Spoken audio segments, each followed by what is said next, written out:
kapan sih Indonesia bisa dapat Nobel? Iya. Apakah mungkin misalkan Indonesia dapat Nobel di bidang fisika, misalkan kedokteran atau itu? Kimia. Apakah itu bukan hanya mimpi? Iya. Menurut Rob gimana? Ya, kalau bisa dikatakan mungkin ya mungkin. Mungkin. Tapi sangat kecil lah gitu. Jadi approximate gitu ya? Ya, bukan artinya bukan nggak bisa, mungkin. Mungkin. Kan kita pola pikirnya udah kuantum.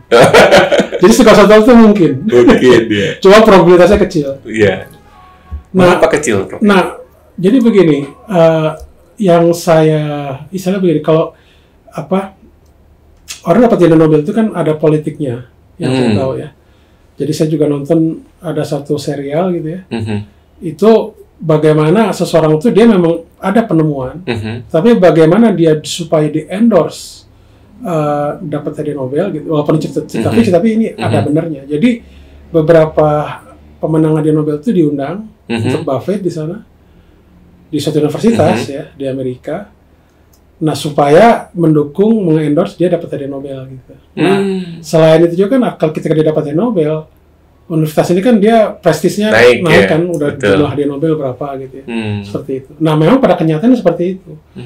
Jadi bisa dilihat kenapa sekarang tuh mayoritas Amerika itu mendominasi pemenang Nobel.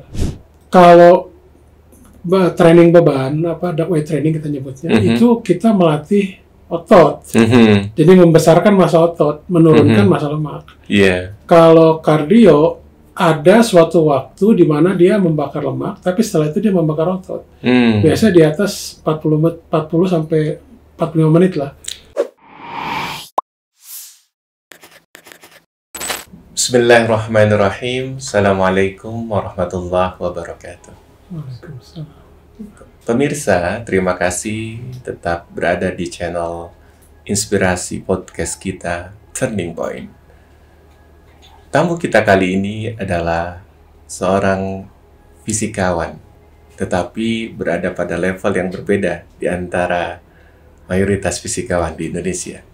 Beliau adalah profesor di bidang mathematical physics, bidang yang mungkin bagi sebagian orang sangat-sangat dalam pemaknaannya. Boleh jadi bidang yang sepi dari orang yang melakukan riset tentang itu. Dan saya mengundang beliau dikarenakan beliau memiliki keunikan juga pada sisi keseharian, yaitu beliau adalah seorang yang juga aktif dalam menginisiasi mengolah tubuhnya, berolahraga, dan juga melakukan banyak aktivitas-aktivitas di luar kegiatan risetnya. Baik, bersama saya sudah ada Profesor Dr. Retnat Bobi Eka Gunara, SSI, MSc. Assalamualaikum, Prof. Waalaikumsalam warahmatullahi wabarakatuh. Apa kabar? Alhamdulillah baik. Alhamdulillah. Ya. Udah lama kita nggak ketemu, Prof. Iya. Udah mungkin 5 tahun ya. 5 tahun. Semenjak sebelum COVID. Sebelum COVID. Iya, betul. Iya, dan satu hal yang mungkin saya selalu terkenang ketika saya dulu mahasiswa. Kebetulan saya tidak sempat diajar oleh Prof. Bobi, tapi sempat berkesempatan 1 tahun dah bersama Prof. Bobi. Waktu itu baru pulang dari Jerman, seingat saya. Tapi saya sempat mendengar cerita-cerita tentang Prof. Bobi. Kita juga sempat berkesempatan memiliki proyek yang sama waktu dulu, seingat saya. Nah, ada satu hal yang menarik dari kebiasaan Prof. Bobi dibandingkan dosen-dosen lain. Yang saya ingat, Prof. Bobi datang paling awal di antara dosen-dosen lain. Jam 6 sudah di kantor ya? Iya. Betul. Dan itu dilakukan jalan kaki dari rumah ke kantor setiap hari. Iya. Masih seperti itu sampai sekarang? Kalau semenjak pandemi ya, saya hanya berjalan olahraga di sekitar rumah. Ya, karena kan memang kita nggak ke kantor waktu itu. Nah, kemudian setelah pas pandemi, itu salah satu anak saya yang tertua itu mengajak untuk olahraga yang lain gitu. Oh, apa itu? Fitness sih. Jadi latihan beban. Gitu. Makanya badannya untuk seorang profesor ini luar biasa. Orang nyangkanya kalau ketemu, oh ini bodybuilder ya. Ya, jadi waktu itu saya kebetulan diajak anak, kemudian ada diskusi lah gitu ya. Saya ikut program personal trainer di salah satu fitness gitu. Dan saya juga, ya saya sendiri kan orangnya suka belajar hal yang baru ya. Jadi saya melihat orang ini keahliannya personal trainer itu berarti kan tentang latihan fisik gitu ya, terkait gizi juga dia juga ada pengetahuan. Jadi saya belajar gitu. Jadi saya cerita, oh itu kalau untuk latihan jalan seperti itu ataupun lari, itu sifatnya hanya kardio. Dan kardio itu biasanya dianjurkan sih ya nggak setiap hari, palingan maksimal 30-40 menit lah. Ya dalam 3 kali seminggu lah. Gitu ya. Sementara kalau latihan beban? Kalau latihan beban itu bisa dikatakan hampir sama juga, minimal 3-4 kali dalam seminggu. Gitu. Nah cuma perbedaannya begini, kalau training beban, weight training kita nyebutnya, itu kita melatih otot. Jadi membesarkan massa otot, menurunkan massa lemak. Kalau kardio, ada suatu waktu di mana dia membakar lemak, tapi setelah itu dia membakar otot. Biasanya di atas 40 sampai 45 menit lah. Apalagi kalau setelah jogging, kita langsung sarapan pagi. Bakwan goreng. Nasi uduk. Sudah aja langsung ya, massa lemaknya turun. Massa otot turun, tapi massa lemak jadi naik. Massa lemak naik. Karbohidrat jadi naik. Nah, yang saya rasakan itu ketika saya fitness itu merupakan gerakan-gerakan dasar sebenarnya, tapi dilatih dengan beban gitu. Ya relatif saya merasa lebih enjoy gitu ya. Bisa dikatakan pernah waktu itu dalam sebulan atau 2 bulan kita latihan tuh bisa 5-8 kilo turun ya. Oh iya. 5-8 kilo. Iya. Ya itu bisa dikatakan kalau massa lemak itu turun, tapi kayak seperti turning point, massa otot akan naik gitu. Betul. Jadi itu walaupun massa otot kita naik, lingkar perut itu tidak berkurang gitu. Berkurang lingkar perut. Gitu. Luar biasa ini. Jadi masalah saya itu dulu masalah lingkar perut kan selalu kesempitan ya. Nah kalau sekarang tuh yang kesempitan tuh lengan. Oh iya. sama kaki. Karena terus latihan terus. Jadi latihan itu seluruh badan kan. Dari tangan, dada, belakang, punggung, sampai perut, sampai kaki bawah. Gitu. Pemirsa, saya sengaja mengajak pemirsa untuk membicarakan hal ringan. Karena setelah ini kita akan bicarakan banyak hal berat terkait dengan profesi beliau, keahlian beliau sebagai profesor mathematical physics di ITB atau fisika matematik. Ya, saya sendiri ketika saya membaca profil dari Prof. Bobby itu, saya bilang, cukup 1 lembar aja. Karena yang lainnya relatif sulit untuk dimengerti, Prof. Oke. Nah, kita bicara tentang beberapa hal, Prof. Mungkin saya ingin lebih tahu juga tentang masa kecil Prof. Katanya di Jakarta. Iya. Jadi dulu saya lahir bisa dikatakan besar di Jakarta. Saya waktu itu pertama kali kenapa saya suka fisika? Itu awalnya saya ketika SD itu suka membaca salah satu kisah-kisah fisikawan besar, Albert Einstein, gitu ya. Terus Max Planck, yang kita pelajari di fisika modern lah di itu. Kan kalau itu kan teorinya, saya baru belajar tentang sejarahnya gitu ya. Jadi waktu itu ada tulisan buat umum ya, buat publik ya, cerita tentang Einstein, Max Planck, dan yang lainnya lah gitu ya, kontribusinya itu. Dari situ saya mulai tertarik. Ketika SMP, SMA tuh saya udah membaca buku-buku yang seperti fisika modern itu yang kita pelajari. Ya, agak berat gitu ya. Jadi buku-buku kuliah sudah dipelajari sejak SMP. Ya, sudah dibaca sih mungkin ya. Sudah dibaca. Gitu ya. Artinya saya juga berusaha memahami gitu ya. Artinya itu secara otodidak. Artinya saya belum saya sejujurnya walaupun saya belajar otodidak, tetapi saya belum menemukan insight gitu terkait teori ini. Jadi saya memang ada ketertarikan di situ. Nah kebetulan waktu itu saya juga ketika SMA kan kita UMPTN gitu ya, langsung masuk ke fisika ITB lah yang pertama gitu masuk. Nah disitulah saya merasa belajar fisika itu lebih terstruktur dan bisa dikatakan saya baru istilahnya menyadari belajar fisika yang benar itu seperti ini. Jadi konsep-konsepnya dipelajari. Saya juga kadang suka nanya gitu kan dengan dosen ya, diskusi segala macam ya. Normalnya saja seperti itu. Jadi saya bisa dikatakan enjoy gitu ya kuliah di fisika. Terlebih lagi saya banyak ngambil mata kuliah pilihan. Pertama di fisika teoretik, terus di astronomi, satu lagi di matematik. Jadi lengkap lah, hampir semua MIPA yang berat-berat itu, kecuali kimia, kecuali kimia dan biologi, sempat menjadi santapan sehari-hari dari Prof. Bobby. Okay. Nah, ketika SMA, apakah ada guru yang menginspirasi sehingga keinginan untuk menjadi fisikawan itu semakin menguat? Iya, jadi sebenarnya ini ceritanya memang agak aneh. Jadi memang waktu itu saya tertarik ke fisika. Kebetulan waktu itu ada namanya guru BK lah ya, kalau di ini. Ya beliau namanya Pak Mende, saya nyebutnya, saya ingat. Ya beliau yang bisa dikatakan diskusi dengan beliau itu. Jadi apa istilahnya, saya seperti dalam tanda kutip walaupun memang beliau itu orang sosial ya, atau psikolog ya. Tapi kan sarung fisika, tapi beliau itu mempertemukan saya dengan beberapa tokoh fisikawan. Salah satunya almarhum Profesor Ahmad Baikuni. Prof. Ahmad Baikuni. Ya, waktu itu di Jakarta. Kan kayak tinggal ke itu kan. Kawan saya yang adalah putranya pasti akan melihat ini, video ini. Gitu ya. Salam. Almarhum.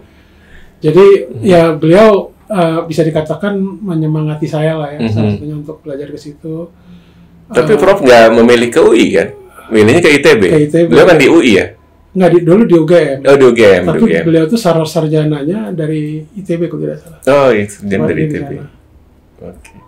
Jadi ketemu Prof. Baikuni, apa yang dikatakan beliau kepada? Yang saya ingat itu ya beliau banyak cerita tentang teori Einstein gitu. Jadi terus juga ya itu menyemangati sih, karena masih muda ya perlu banyak belajar gitu-gitu.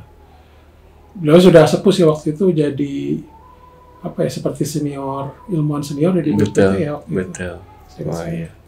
Jadi pertemuan dengan beliau semakin menguatkan keinginan Prof. Bobby untuk jadi saya ketemu tokoh-tokoh fisika ketika SMP bahkan ketemu beliau. Itu difasilitasi oleh Pak Mende itu, kita ke sana gitu. Alhamdulillah. Alhamdulillah. Oke.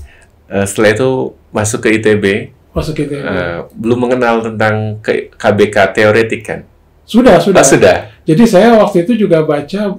Sudah tahu di ITB itu nanti akan dipecah menjadi beberapa KBK. Iya, sudah tahu ya. Jadi ketika SMA itu yang menariknya, waktu itu saya nggak tahu waktu itu perasaan waktu saya itu belum ada Olimpiade Fisika ya.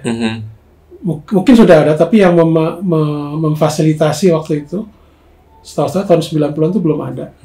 Seingat saya ya, matematika udah ada, tapi yang lagi gencar waktu itu tuh kimia. Jadi saya justru malah lucunya itu adalah saya ikut perlombaan kimia gitu, dan sampai juara nasional gitu. Alhamdulillah. Ya, kita berkelompok. Iya. Ya, jadi saya salah satunya, satu lagi Pak Rinto, jadi dosen fisika juga di UGM. Satu lagi Bu Vera, jadi dosen tapi di Ekonomi UI. Dari SMA berapa Jakarta itu, Prof? Saya SMA 59 Jakarta. Jadi ketika kita menang itu, para guru itu tanya gitu, itu SMA di mana? SMA 59 itu karena bisa dikatakan SMA yang kelas jauh lah istilahnya, gitu. Jauh dari peradaban lah gitu. Jadi istilahnya dulu katanya SMA 12 pecahannya gitu. Pecahan SMA 12 ke sana. Betul. Iya. Tapi juara nasional di bidang kimia. Iya. Luar biasa. Iya. Jadi dan artinya, 3 orang itu kemudian menjadi ahli di bidangnya sekarang. Di bidangnya ya. 2 ke fisika, kebetulan Pak Rinto itu dia fisika, S1 S2-nya teoretik, tapi S3-nya dia ke material liquid kristal. Satu lagi Bu Vera dia ke akuntansi ya, Ekonomi UI. Ya, saya di teoretik yang masih bertahan lah gitu. Iya. Sebagian orang ketika masuk ke fisika itu merasa mungkin, aduh ini saya salah pilih jurusan. Prof. Bobby mungkin ketika masuk malah semakin mencintai ya. Iya, saya jadi istilahnya rasa ingin tahu saya jadi malah makin tumbuh gitu. Jadi seperti ketika saya misalkan melihat mata kuliah fisika ya, mekanika segala macam gitu. Bahkan saya juga kan suka bergaulnya dengan angkatan-angkatan atas juga kan, nanya diskusi gitu ya. Dan sekarang kan juga jadi ya bisa jadi sahabat baik saya sampai sekarang kan, Pak Husin itu, Husin Alatas yang profesor di ITB, di IPB kan. Ya beliau bisa dikatakan teman diskusi saya waktu pas mahasiswa gitu. Jadi ya kita sampai sekarang juga masih kolaborasi gitu ya. Oh, alhamdulillah. Ya, banyak. Prof Husin ya. Prof Husin Ya, Alatas. Ya. Prof Husin Alatas di ITB. Mudah-mudahan kapan-kapan kami bisa menghadirkan Prof Husin dengan wasilah Prof Bobby. Nah, yang menarik ketika masuk ke fisika teoretik itu dulu Prof Bobby pembimbingnya siapa? Prof Silaban atau Pak Freddy Zen? Pak Freddy Zen. Waktu itu kebetulan Pak Freddy Zen baru datang dari Jepang S3 dan saya melihat ya topiknya itu saya melihat lumayan menarik gitu ya di situ. Jadi akhirnya ya saya ke beliau gitu. String physics betul. Saya waktu itu tentang Soliton. Not teori namanya. Oh, not teori. Jadi ya istilahnya mungkin lebih umum dari string ya, tapi itu objeknya yang ditunjuk itu objek matematik. Yang pasti itu full mathematics ya. Jadi dia sebenarnya gini. Jadi itu sebenarnya objek matematik. Tetapi beberapa conjecture istilahnya gitu. Itu diselesaikan dengan fisika gitu. Iya. Gak kebayang. Jadi makanya itu kan yang mengusulkan salah satunya Edward Witten namanya. Dan dia dapat Fields Medal kan karena gitu. Ya. Karena karyanya itu. Jadi dia bisa dikatakan satu-satunya mungkin sampai sekarang ya yang dapat Fields Medal, tapi bukan matematikawan, tapi fisikawan. Fisikawan. Teoretik. Luar biasa ya. Dan setelah S1 beres, Prof Bobby kemudian pergi S2 ke ITB, teoretik juga. Teoretik juga sama, tapi bidangnya masih terkait dengan pekerjaan Edward Witten itu, tapi ke supersymmetric theory. Baru ketika S3 saya ke supergravity yang agak lebih umum lagi, lebih sulit lagi itu. Tasknya itu, tugasnya. Gitu. S3-nya di Jerman ya, di Martin Luther University. Luar biasa, Prof. Makanya tadi saya bilang CV-nya banyak gitu, tapi saya hanya coba print 1 halaman. Karena kelihatannya kalau saya buka di halaman-halaman berikutnya banyak istilah-istilah asing yang mungkin saya dan pemirsa tidak terlalu ngerti gitu. Tapi ada hal yang menarik yang sebetulnya ingin kita obrolkan lebih umum, yaitu terkait dengan menjadi seorang fisikawan teoretik, ilmuwan fisikawan teoretik itu kan bukan satu hal yang mudah. Pasti ini jalan terjal dan juga mungkin jalan sunyi.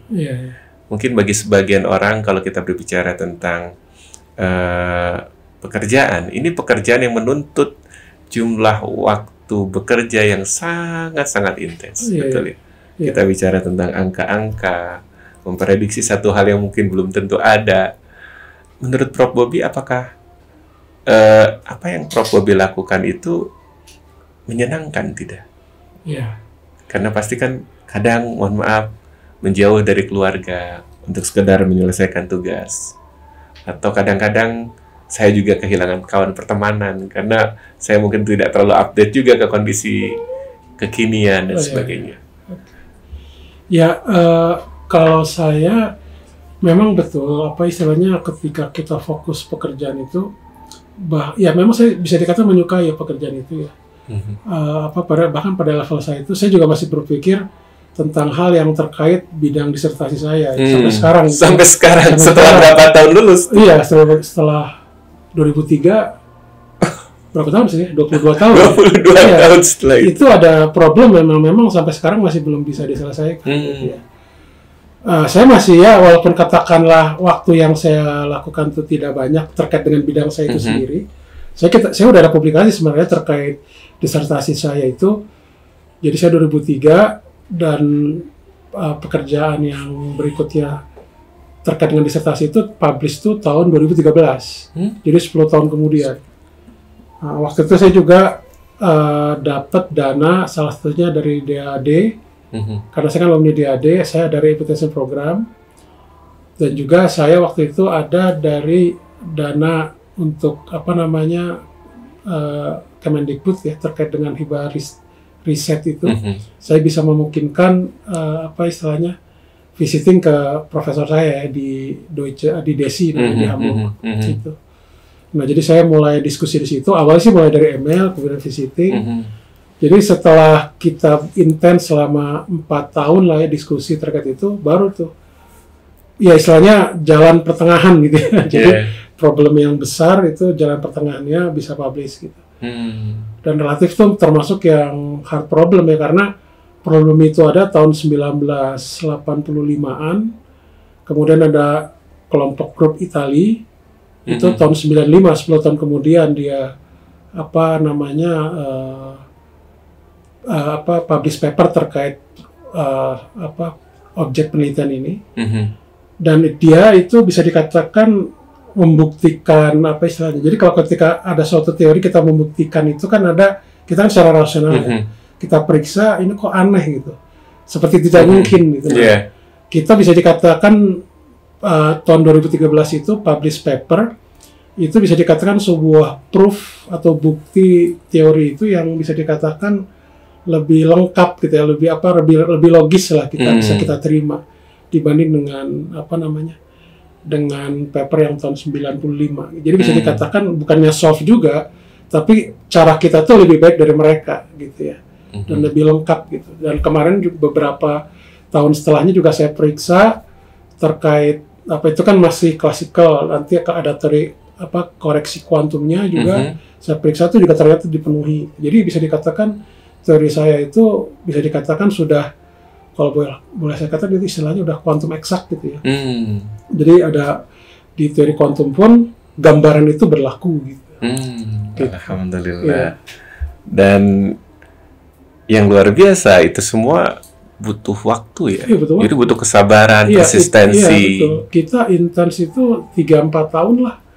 Jadi maksudnya gini, jadi memang itu problem kita pikirkan. Jadi saya mulai intens bekerja full untuk itu 3-4 tahun.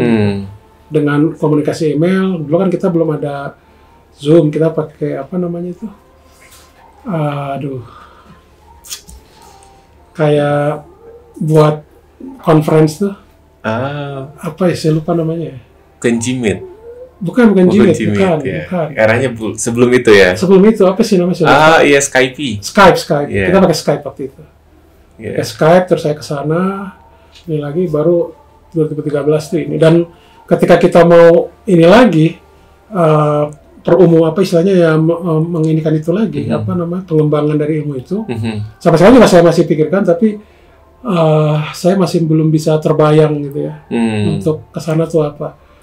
Ya karena memang gini, kalau kita mau fokus ke program itu yang tadi saya katakan itu, ya tadi it takes time. Betul. Sedangkan saya kan juga ada bimbingan mahasiswa, terutama S3 ya, S2, S3, bahkan S1 juga ada, dan mereka kan istilahnya harus lulus segala macam ya. Apalagi kalau S3 dikasih problem berat seperti itu, ya nanti kapan lulusnya gitu. Jadi kadang kan saya juga harus memberikan problem yang bisa dikatakan bisa publishable dan novelty juga cukup bagus gitu. Intinya sih bahwa saya nanti ketika mendidik ini ya, mewarisi budaya saya bekerja, budaya saya berpikir gitu ya. Nah itu tuh buat mereka nanti bisa mandiri bekerja gitu. Tujuannya sih itu. Luar biasa, Prof. Ada pertanyaan yang menggelitik. Dalam satu hari, Prof, kira-kira bekerja itu berapa lama? Berapa jam? Ya, normalnya sih rata-rata 6 jam lah ya. 6-7 jam. Sisanya mengajar. Bekerja itu maksudnya meneliti atau meneliti itu bisa apa istilahnya, kalau meneliti saja ya, meneliti mungkin sih ya sekitar 5 jaman lah, 4 jaman. Karena kan sekarang istilahnya profesor itu istilahnya harus membimbing juga, kita ada administrasi juga. Ya, administrasi buat proposal segala macam ya. Jadi bisa dikatakan waktu-waktu yang istilahnya golden time itu memang ya istilahnya dalam tanda kutip dipakai untuk itu gitu ya. Gitu. Oke. Kadang dalam beberapa papers terkait dengan mental health, kita juga melihat bahwa ada problem-problem yang mungkin muncul ketika misalkan kita terlalu intens dalam pekerjaan kita. Beberapa ilmuwan memang terindikasi mengalami permasalahan di mental health itu ya, kesehatan mental. Nah, menurut Prof. Bobby, apakah isu ini juga mungkin muncul? Misalkan katakanlah ilmuwan yang merasa stres dengan pekerjaannya atau beban-beban yang menurut mereka menyebabkan mereka burn out, merasa sangat lelah dengan apa yang mereka kerjakan. Apakah isu ini relevan dengan Prof. Bobby atau dengan orang-orang di sekitar Prof. Bobby? Maksudnya dalam ranah fisika teoretik. Ya kalau menurut saya sih itu pasti ada ya. Saya juga kadang-kala juga kalau ada waktu-waktu di mana saya tuh jenuh istilahnya ya. Jenuh gitu, atau katakanlah ya bisa dikatakan dalam tanda kutip seperti bosan lah gitu ya, rutinitas gitu. Ya alhamdulillahnya saya melihat dukungan keluarga, terutama istri itu penting sih kalau saya lihat ya. Betul. Berdasarkan ini saya gitu ya. Dukungan keluarga, istri, anak. Istri terutama saya istri ya. Jadi memang istri saya melihat saya orang aneh lah gitu. Maksudnya sudah dimaklumin orangnya itu aneh gitu maksudnya gitu. Jadi, gitu Bu. Iya.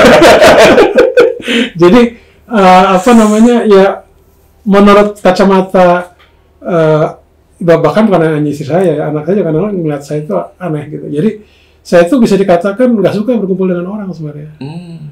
Jadi agak menarik diri gitu. Iya, jadi apa yang orang bicarakan, isu yang penting gitu ya, yang terkait itu saya nggak begitu tertarik. Itu pun kalau saya tertarik juga biasanya diusia sama anak. Tahu dari anak informasi kayak gitu. Tapi saya nggak pernah tahu itu dari teman. Hanya fokus dengan pekerjaannya, dengan research yang sedang dipikirkan, termasuk tadi disertasi masih bisa. Ya salah satunya sih itu ya. Tapi dari kecenderungan saya itu tadi saya tuh berkumpul itu kadang-kala berpikir ini buat apa ya, kalau misalkan untuk saya sendiri juga mungkin manfaatnya nggak terlalu besar gitu ya. Jadi mendingan ya udah di rumah aja istirahat. Ya kalau misalkan ini paling ngobrol sama istri, anak gitu ya, atau katakanlah saya di atas gitu ya, mikirin apa gitu ya.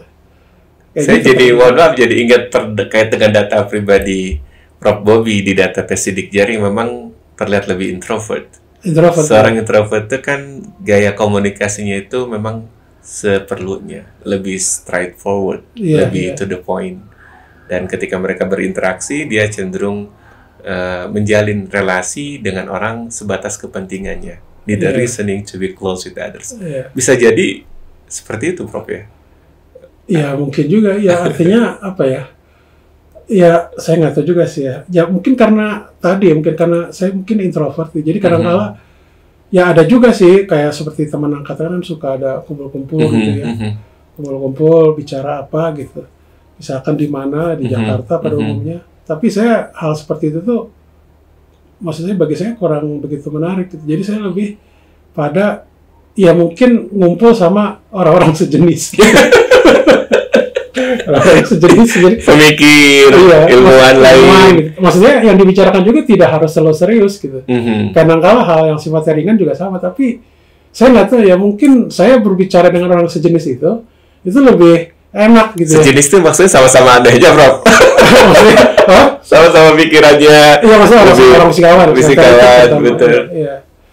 Saya lebih dengan Pak Husin itu dengan ada Ardian atau orang fisika teoretik lah. Kalau ketemu Prof Husin bicaranya hal ringan atau hal yang berat-berat?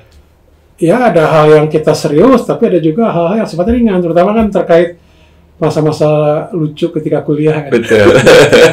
Itu aja paling. Rata-rata gitu ya, apa nostalgia itu rata-rata. Tapi kita istilahnya pada umumnya sih kita berbicara hal-hal yang sifatnya pada umumnya ketika kita ketemu tuh ya campur juga sih, ada hal yang sifatnya kita serius, kadang juga ringan gitu ya. Nggak selalu berat gitu, nggak. Betul. Ya alhamdulillah. Ada healingnya gitu ya. Nah, ada pertanyaan menarik terkait dengan orang kan seringkali melihat bahwa seorang teoretik itu berpikir tentang satu hal besar, tentang satu hal yang mungkin orang lain belum kepikiran. Tapi ada pertanyaan, sebenarnya applied-nya di mana? Terapannya itu di mana? Apakah bisa misalkan apa yang dikembangkan di fisika teoretik itu langsung diterapkan dalam dunia keseharian? Atau yang lebih ringannya, apakah ada interaksi atau jembatan antara hal teoretik yang besar yang dipikirkan oleh para fisikawan itu dengan aplikasi terapan di dunia nyata? Oke. Ya. Sebenarnya kalau secara umum sih bisa dikatakan ilmu teoritik sifatnya, termasuk fisika, itu kan memprediksi sesuatu. Jadi misalkan ada kan kalau kita nonton kemarin itu seperti film Dune ya, itu kan ada orang terbang tuh, tapi kan dia tidak ada apa istilahnya mesin roketnya kan, mesinnya kan itu kecil. Nah itu saya dugaan saya itu menggunakan efek anti gravitasi gitu ya.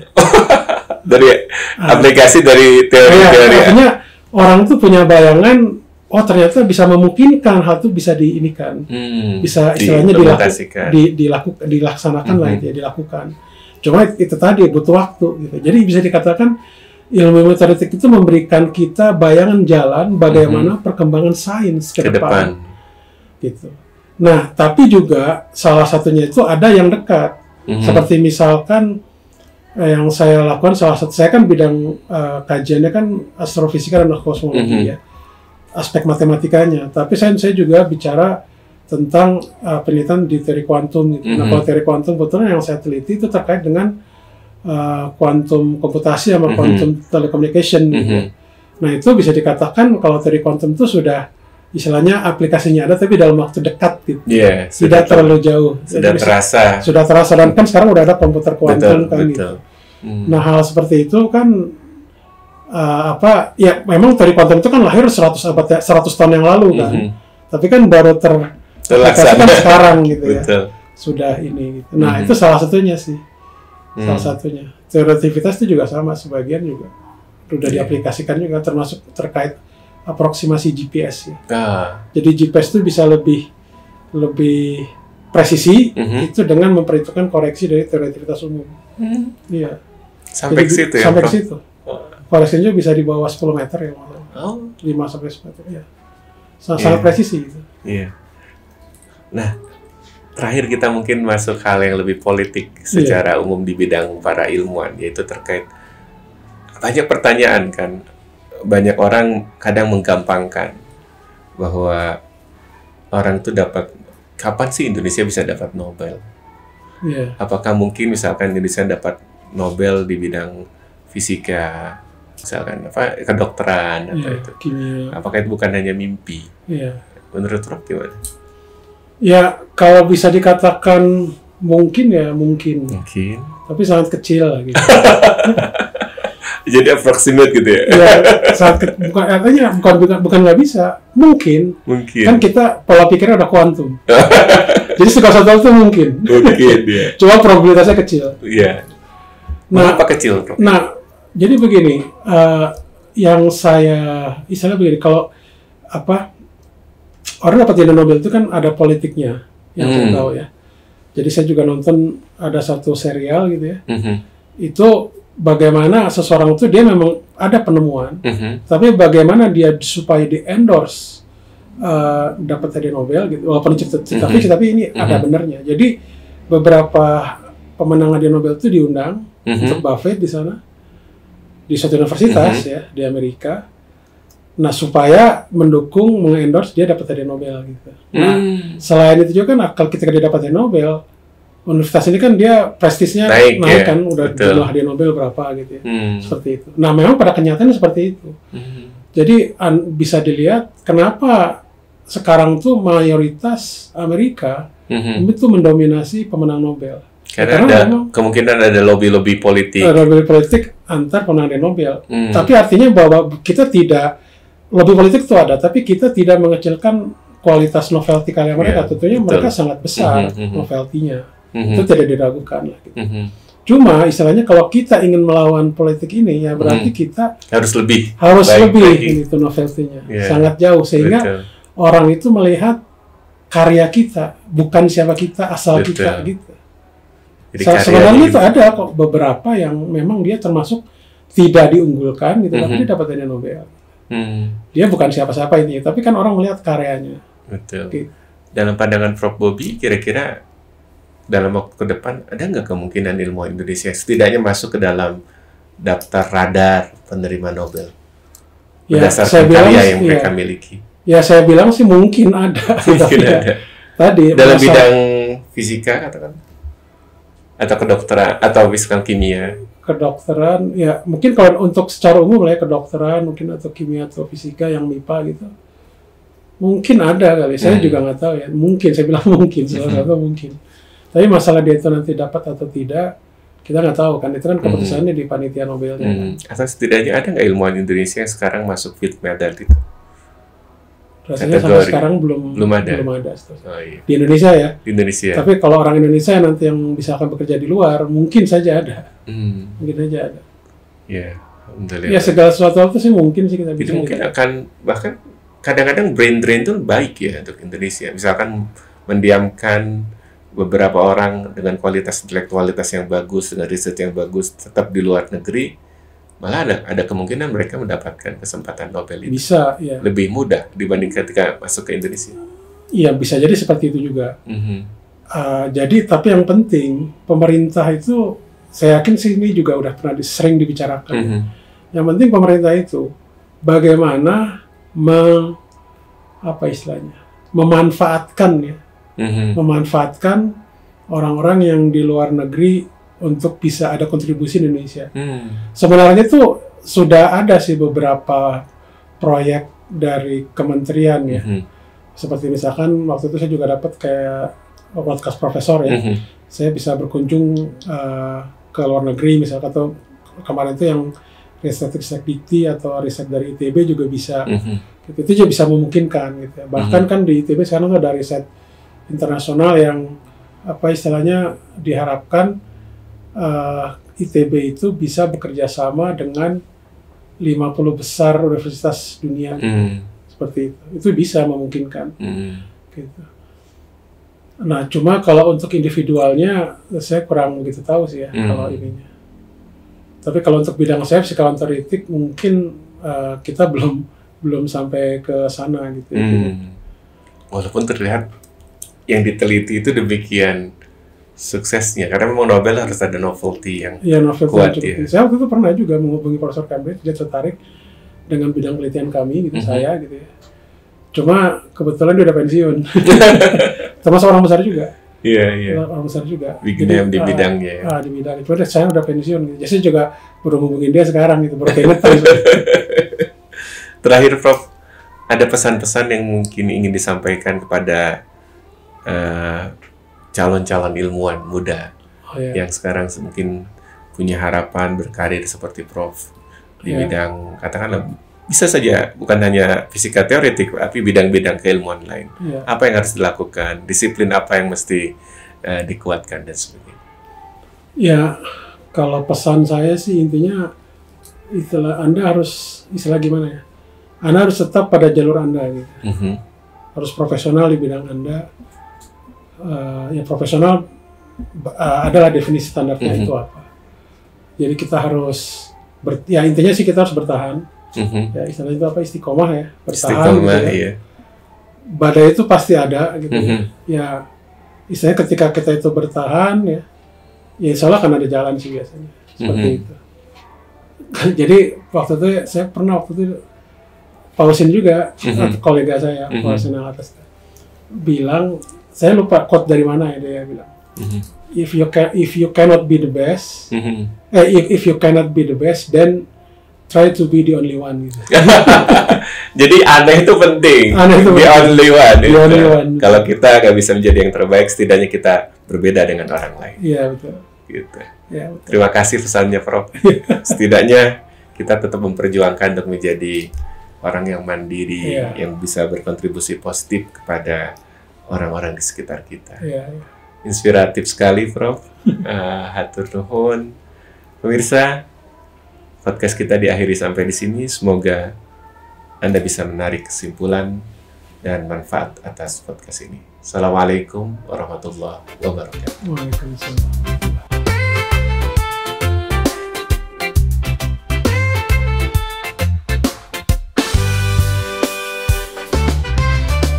Manusia adalah sebaik ciptaan, bersifat unik dan ingin berkembang, pantang menyerah, mencapai tujuan, menggapai harapan yang diimpikan.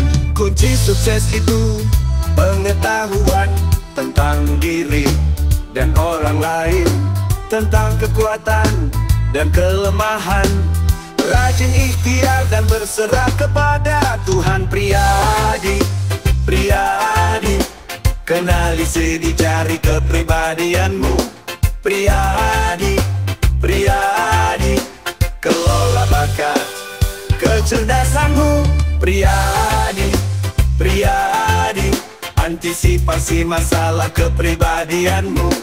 Priyadi, Priyadi, handal, cepat, Tes sidik jari Priyadi terpercaya. dapat diakses secara offline dengan mendatangi kantor kami yang berpusat di Bandung.